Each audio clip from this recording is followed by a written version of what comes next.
to control violence and enable cooperation in the population of many people. So we've seen, especially recently, that they keep failing due to a mismatch between the interests of the groups that are governing the people and the interests of the people in the general society, as well as other conflicts that of that nature. So the question in this project is, how can we upgrade political institutions using the theories in social sciences and technologies in formal methods to address these problems? So why is this important? So we can see many of the challenges that we face in our societies. They require urgent attention. So, for instance, the trade wars, military wars, information wars, these are conflicts that could be potentially prevented by design. So the first goal is to metabolize tension, as in the biological systems. And the second goal is to facilitate cooperation in long term and amongst many people. That is to address problems such as climate change.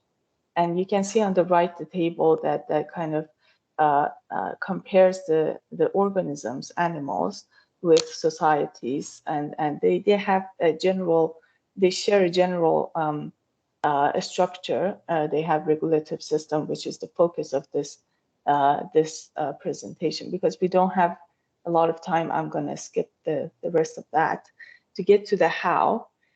So I propose that we combine the foundational and generic theories of human behavior, which I've already done mostly in my PhD studies.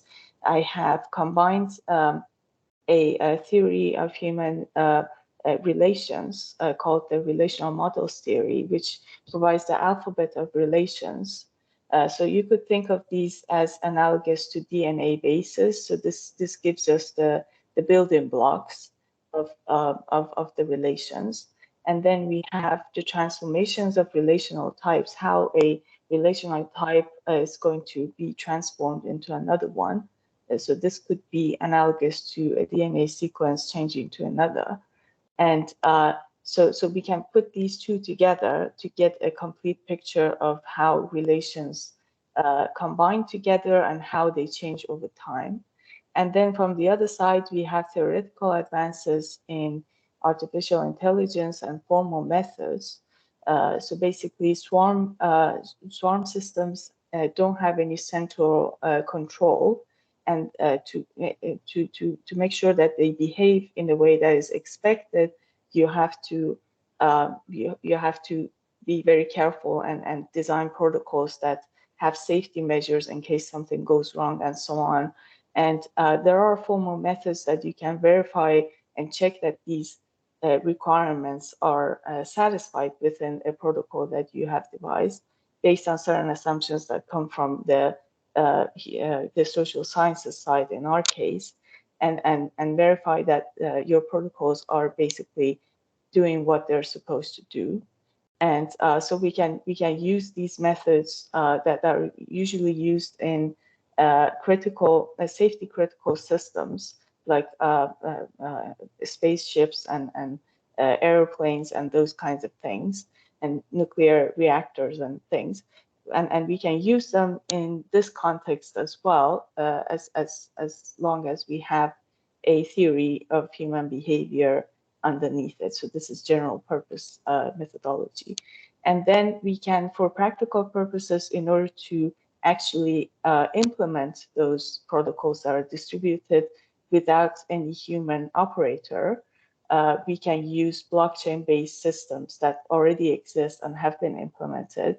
So they have been very popular in the financial sector, basically providing an alternative to banks and the banking system, which has like the banks and their authority in the middle of transactions between people and businesses, and they replace it with something that doesn't have a human operator in the middle. So we can use this technology in the political context to be able to govern the social systems without central authority. So I imagine people from humanities in all sorts of different disciplines, political theories, philosophy, anthropology, behavioral economics, and social sciences in general could be interested in this sort of thing. And even biology, I think, if we have something, but we want to take some, for instance, the relational approach that is used in biology. There is a theory of metabolism and repair systems that has been developed there that I'm very keen to kind of apply to social systems as well. So that could also be a good collaboration. And anyone from computer science, robotics, mathematics, and this side of the like formal methods kind of area could be also interested.